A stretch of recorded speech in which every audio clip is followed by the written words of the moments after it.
Hello students, आज की जो हमारा लेक्चर है सोम सिस्टम मैकेनिकल थर्ड सेम और सिविल थर्ड सेम के स्टूडेंट्स के लिए।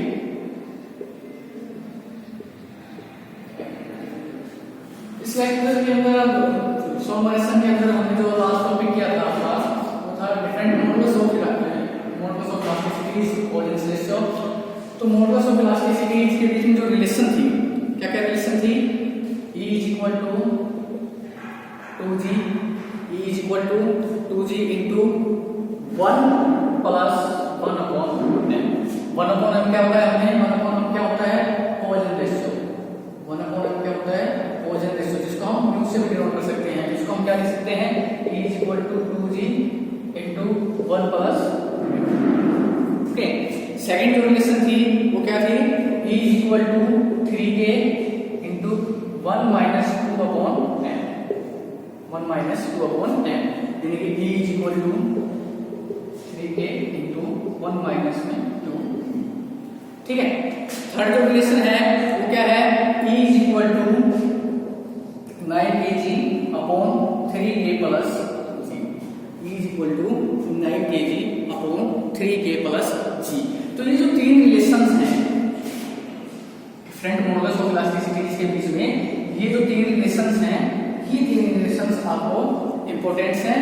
ठीक है, इसको हम मोस्ट इंपॉर्टेंट टॉपिक बता सकते हैं। जो न्यूमेरिकल प्रॉब्लम्स हैं, न्यूमेरिकल प्रॉब्लम्स हैं वो मोस्टली आपकी इसी पे बेसिस आएंगी। ई क्या है यहाँ पे? Young modulus of elasticity. G क्या है? Modulus of rigidity. और के क्या है? Bulk modulus of elasticity. ठीक है, ये तीन रिलेशन आपको आनी चाहिए, कंपल्सरी है, इंपॉर्टेंट सी रिलेशंस की। जो डिफरेंट तीन मॉडल्स हैं उनके बीच में क्या क्या रिलेशंस हैं? तो क्या रिलेशंस हैं? E is equal to 2G into 1 plus 1 by m। 1 by m क्या होता है? पॉइजन रेशियो, जिसको हम म्यू से डिनोट कर सकते हैं। Second one E is equal to 3K into 1 minus 2 upon m। Third one E is equal to 9 kg upon 3K plus g। Okay,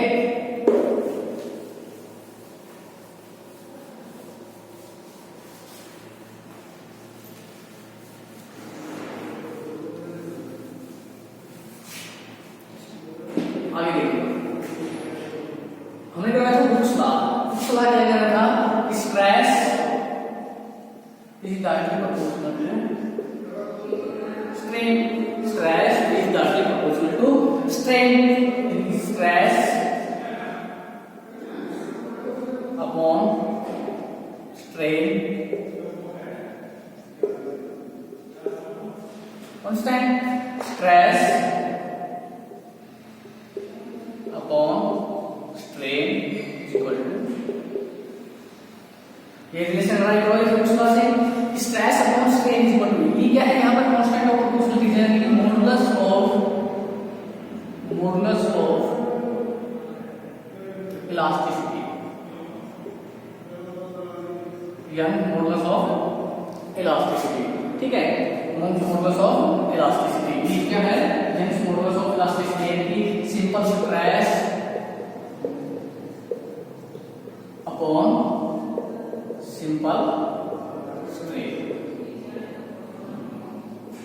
simple stress upon simple strain. जो young modulus of elasticity है उसको हम क्या बोलते हैं? Simple stress upon simple strain, direct stress upon direct strain. इसको हम E से या फिर Y से, E से या फिर Y से डिनोट करते हैं।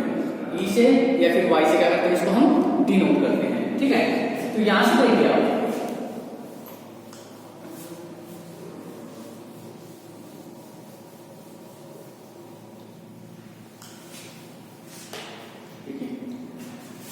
Stress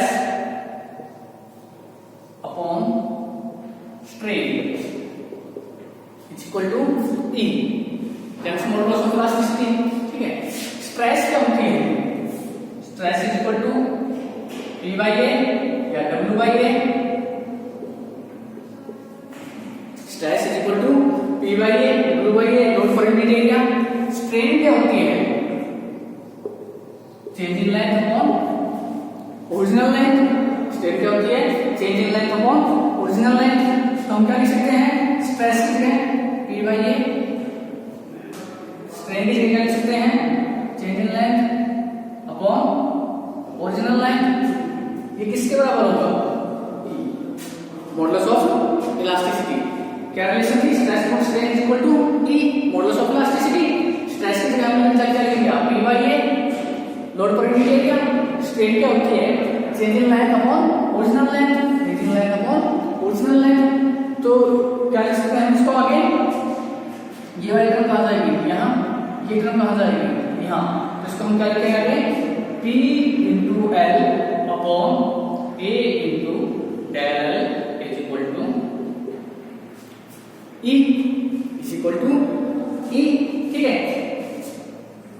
P into L is equal to E into A into del E upon 1। अगर इसको क्रॉस मल्टीप्लाई करेंगे तो क्या टर्म आएगी? क्रॉस मल्टीप्लाई करेंगे तो क्या टर्म आएगी? P into L is equal to A into E into A into del L। ठीक है, del L की वैल्यू क्या आएगी यहाँ से? del L की वैल्यू क्या आएगी यहाँ से? P L upon A P L upon A E। ठीक है, न्यूमेरिकल प्रॉब्लम्स के लिए ये जो फॉर्मूला है आपका ये इंपॉर्टेंट है। आपको डेरिवेशन के लिए अगर याद नहीं होता है तो आपको ये फॉर्मूला को याद होना चाहिए कि del L is equal to PL upon A। ठीक, del L is equal to PL upon A। ठीक है,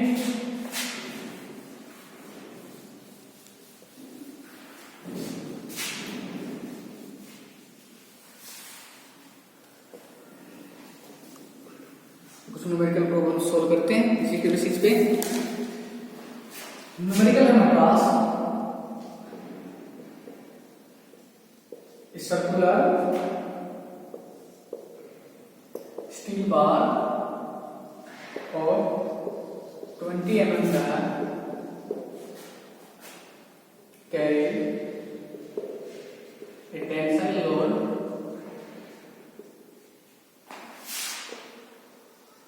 of 30 kilonewton। Find the tensile stress, find the tensile stress and elongation in the length of 300 mm if E is equal to 2 into 10 raised to power 5 Newton per mm। ये numerical problems given है हमें। क्या है कि circular steel bar of 20 mm diameter, circular steel bar of 20 mm diameter carries a tensile load of 30 kilonewton, carries a tensile load of 30 kilonewton।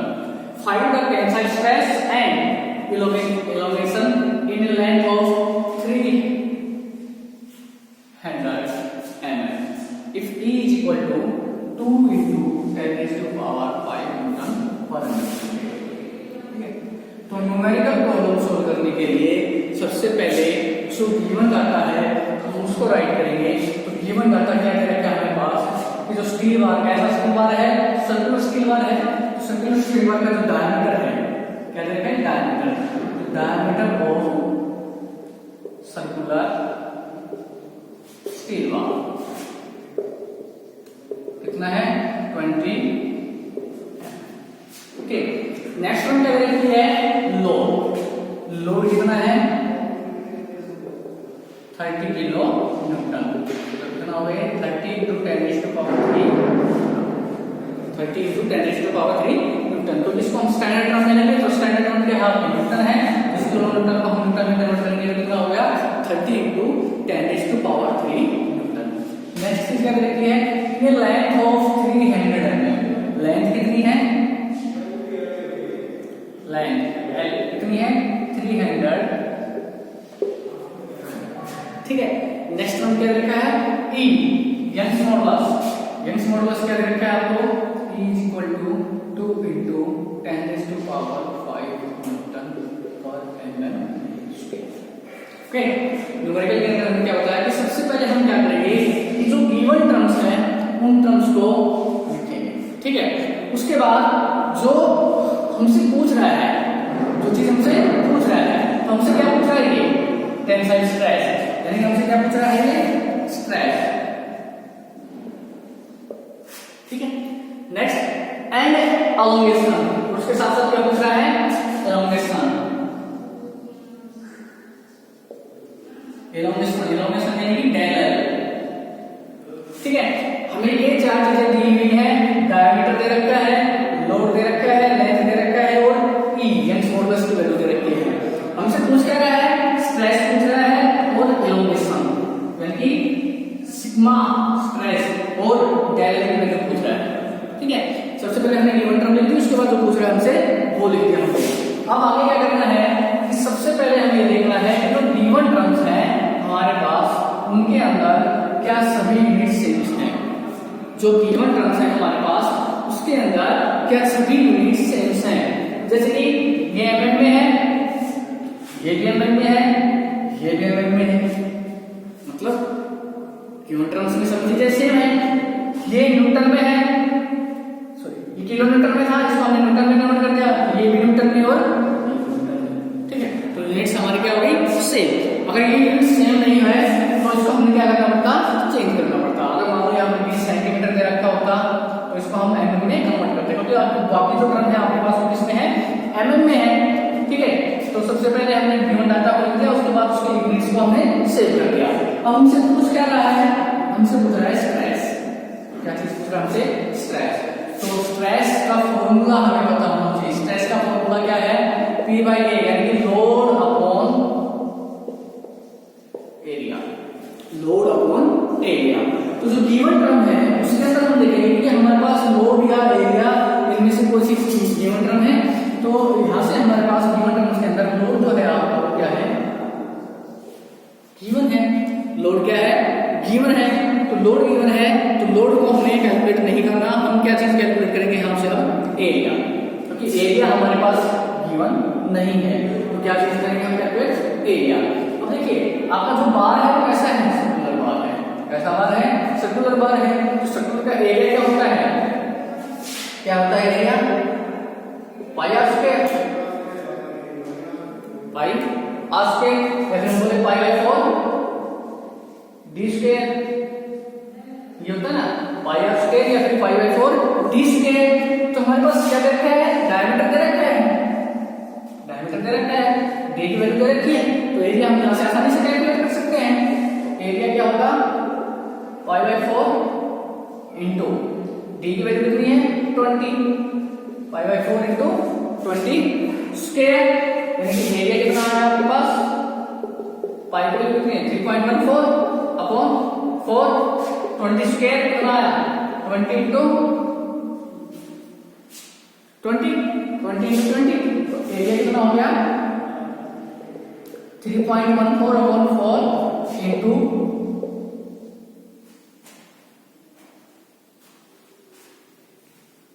Okay 4, area कितना आ गया आपके पास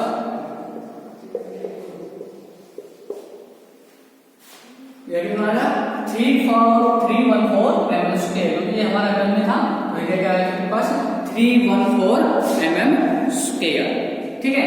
तो एरिया की वैल्यू क्या है हमारे पास 314 mm स्क्वायर।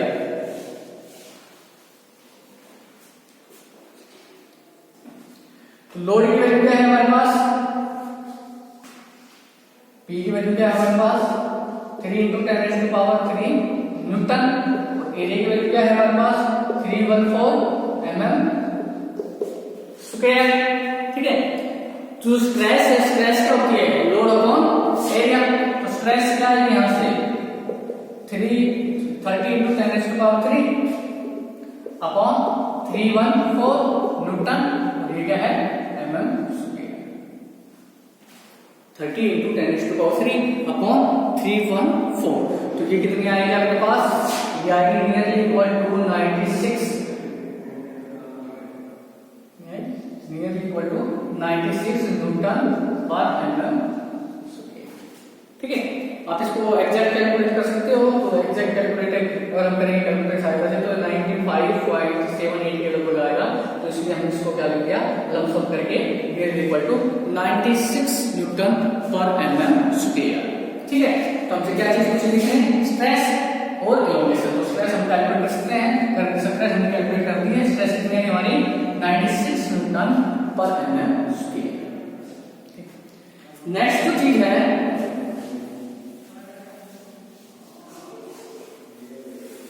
नेक्स्ट क्या calculate करना है हमें, एलोंगेशन। एलोंगेशन यानी कि डेल एल। नेक्स्ट क्या कैलकुलेट करना है, एलोंगेशन यानी कि डेल एल। ठीक है, तो डेल एल कहां से कैलकुलेट करेंगे हम, हमने पढ़ा है स्ट्रेन का फार्मूला। स्ट्रेन क्या होती है, changing dimension upon original dimension, यानी changing line upon original line, यानी कि elongation per unit original dimension. Elongation per unit original dimension यानी कि एलोंगेशन के लिए हमें क्या चाहिएगा, स्ट्रेन चाहिएगी। क्या चाहिएगा, स्ट्रेन चाहिएगी। ठीक है, तो हमारे पास स्ट्रेन गिवन नहीं है, इसमें देखिए स्ट्रेन गिवन है, स्ट्रेन गिवन नहीं है। हमारे पास क्या क्या है, डायमीटर है, हमारे पास लोड है, लेंथ है, यंग्स मॉडुलस है, और साथ के साथ हमने स्ट्रेस भी कैलकुलेट कर ली है। साथ में स्ट्रेस कैलकुलेट कर ली है। तो स्ट्रेस कितनी आई थी आपकी, 96 newton per mm square. Stress कितनी थी, 96 न्यूटन पर mm स्क्वायर। तो हमने आपको बुक्स में पढ़ाया था, उसके अंदर रिलेशन बताई थी। क्या रिलेशन थी, stress upon strain is equal to E. Stress upon strain is equal to E. ठीक है, तो यहां से हम स्ट्रेन कैलकुलेट कर सकते हैं। क्यों, क्योंकि हमारे पास स्ट्रेस है, हमारे पास ई की वैल्यू है, और डेल की वैल्यू निकालने के लिए हमें स्ट्रेन की वैल्यू चाहिए। यहां से हम स्ट्रेन की वैल्यू निकाल लेंगे। या फिर अभी हमने आपने फॉर्मूला करवाया है कि del L is equal to P L upon A E. Del L is equal to P L upon A E करवाया है। Del L is equal to P L upon A E. या तो आप यहां से स्ट्रेन की value निकालो, strain की वैल्यू को यहां पे पुट करो, और यहां से डेल एल की वैल्यू निकालो। ठीक है, या फिर हमने अभी जो फॉर्मूला ट्राई करवाया था, हमने कहा कि फॉर्मूला मेटल्स के लिए इंपॉर्टेंट है। क्या फॉर्मूला था कि del L is equal to P L upon A E. तो यहां से हम डायरेक्ट वैल्यू निकालेंगे, क्योंकि हमारे पास पी की वैल्यू है, हमारे पास एल की वैल्यू है, हमने ए का वैल्यू निकाला, और ई की वैल्यू भी है हमारे पास। ठीक है, तो हम इस फॉर्मूले में पुट करते हैं कि डेल एल की वैल्यू कितनी आएगी, del L is equal to P की वैल्यू कितनी है, 30 × 10⁻³ एल की वैल्यू कितनी है, 300। एल की वैल्यू कितनी है, 300 अपॉन ए की वैल्यू कितनी है, 314 इंटू ई की वैल्यू कितनी है, 2 × 10⁵, 2 × 10⁵। तो कितना आएगा, हम इसको सोल्व करेंगे तो कितना आएगा, 3 × 5, 5 से 5 कैंसिल हो गई, कितना हो गया 90 अपॉन 314 × 2। ओके, ये आएगा आपका लगभग 90 अपॉन 314 × 2, लेकिन 90 अपॉन 6 to 8, 90 अपॉन 6 to 8 लगभग 0.14 mm के आसपास। ठीक है, 0.14। डेल एल जो आपके एलोंगेशन स्ट्रेस हमने निकाला, एलोंगेशन हमने निकाला कि एलोंगेशन के लिए हमने बताया था क्या था, आप यहाँ इस फॉर्मूले से निकालें, strain is equal to del L upon L. Strain is equal to del L upon L. तो डेल एल की वैल्यू निकालने के लिए हम क्या करेंगे, del L is equal to strain into L. Strain कहां से निकालेंगे, stress upon strain is equal to E. या फिर हमने अभी जो फॉर्मूला करवाया था कि आप डायरेक्ट कैलकुलेट कीजिए, किससे, del L is equal to P L upon A E. E की वैल्यू, एल की वैल्यू, ए की वैल्यू, ए हमने एरिया निकाला, और ई की वैल्यू, यहां से क्या आएगा, डेल एल की वैल्यू।